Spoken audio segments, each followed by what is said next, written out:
There comes a moment, subtle yet seismic, when staying becomes a betrayal, not to others, but to yourself. And sometimes the most radical act of self-love is to walk away without explanation, without permission, without looking back.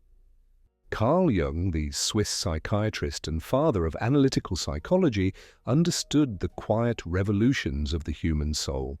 He knew that transformation often begins not with a shout, but with a whisper that says, leave, walk away, become.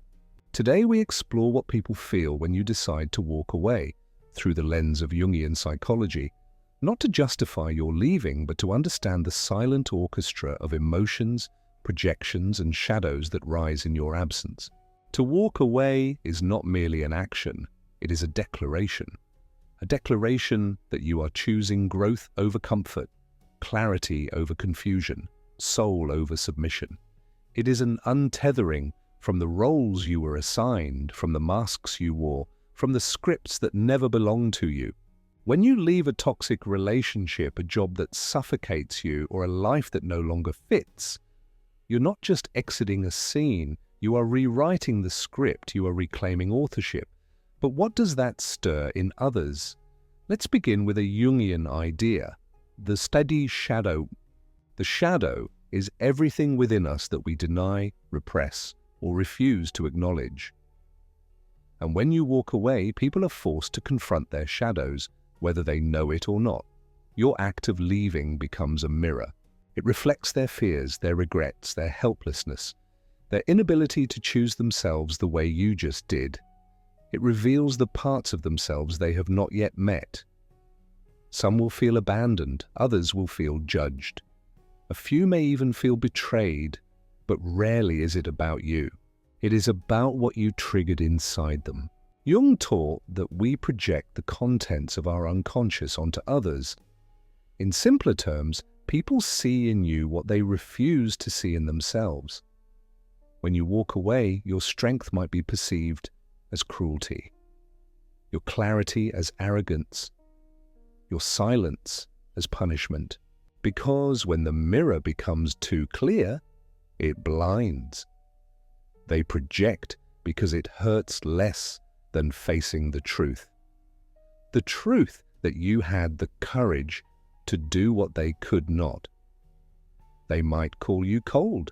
They might say you changed, but they will rarely say you outgrew what no longer served you. And that is exactly what happened. Your departure speaks a language they do not yet understand. The dialect of self-possession, spoken in stillness, in solitude, in sovereignty. In Jungian terms, walking away is not a rejection of the world. It is an alignment with your individuation, your true self. The archetype of the wanderer or seeker symbolizes this journey. The wanderer doesn't walk away to escape. They walk away to transform. They know that growth requires solitude, that answers live in the quiet spaces between old patterns and new paths.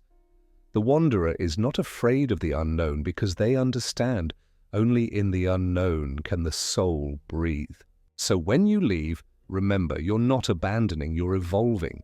And in evolution, some connections fall away, not out of cruelty, but out of natural necessity. To those left behind, your absence creates a vacuum. They may feel hurt, confused, angry, or betrayed.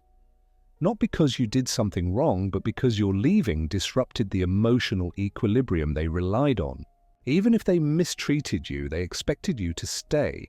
Even if they ignored your needs, they assumed you'd always be there. Your decision exposed their dependency. It revealed their need for control, and that is deeply unsettling. It forces them to reckon with the truth that the ego cannot easily swallow, that love is not ownership, that presence is not obligation. But again, it's not about you. It's about what you symbolize, a person who chose freedom over fear. Leaving is not always glamorous. Often it is brutal. You will feel guilt, you will second guess, you will miss the comfort of familiarity. But eventually something else appears. Peace, clarity, strength, and perhaps most profoundly, stillness. The kind of stillness where your own voice becomes audible again. Jung said, "The privilege of a lifetime is to become who you truly are. And sometimes the price of that privilege is distance. Distance from the old you, from the people who only knew the old you, from the illusions you once called home. You begin to see that loss is not always a wound. Sometimes it is a womb. A place where the next version of you gestates silently. The world is not always kind to those who walk away, because your freedom threatens the status quo. It questions the rules. It defies expectations. It challenges the idea that one must suffer to be good. Your departure breaks unspoken contracts. Contracts like stay small so others feel comfortable, dim your light so others can shine, sacrifice so others can feel secure. But Carl Jung would argue, your authenticity is your greatest gift, even if it alienates, even if it isolates. Because to live authentically is to live responsibly for your own soul. The world may not reward you for this, but your soul will. You may crave closure, you may want others to understand why you left, but sometimes understanding is not possible. Because some people are not ready to see the truth you now embody. Let that be okay. You don't need to be understood to be whole. You just need to be true.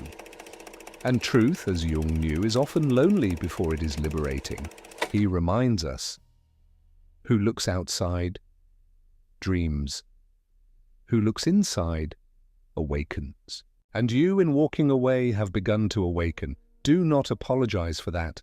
Let your absence speak where your words no longer can. Leaving is not the end, it is the beginning of self-respect, of boundaries, of vision. You may lose people, you may lose comfort, but you will find something far greater, yourself.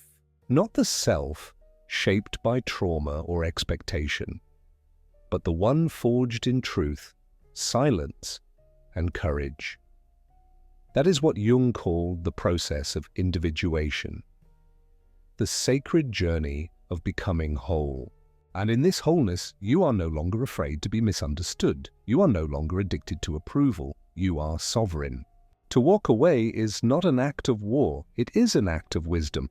It says, I will not betray myself to belong. It says, I will not shrink to fit into a place I've outgrown. It says, I love myself enough to leave. And in doing so, you become a light, not always loved, not always welcomed, but deeply needed. Because in a world that teaches self-abandonment, the courage to walk away is revolutionary. And perhaps, just perhaps, someone watching you leave will find the strength to rise as well. The privilege of a lifetime is to become who you truly are. Carl Jung. And maybe the most profound goodbye is the one you say to the version of yourself that stayed too long.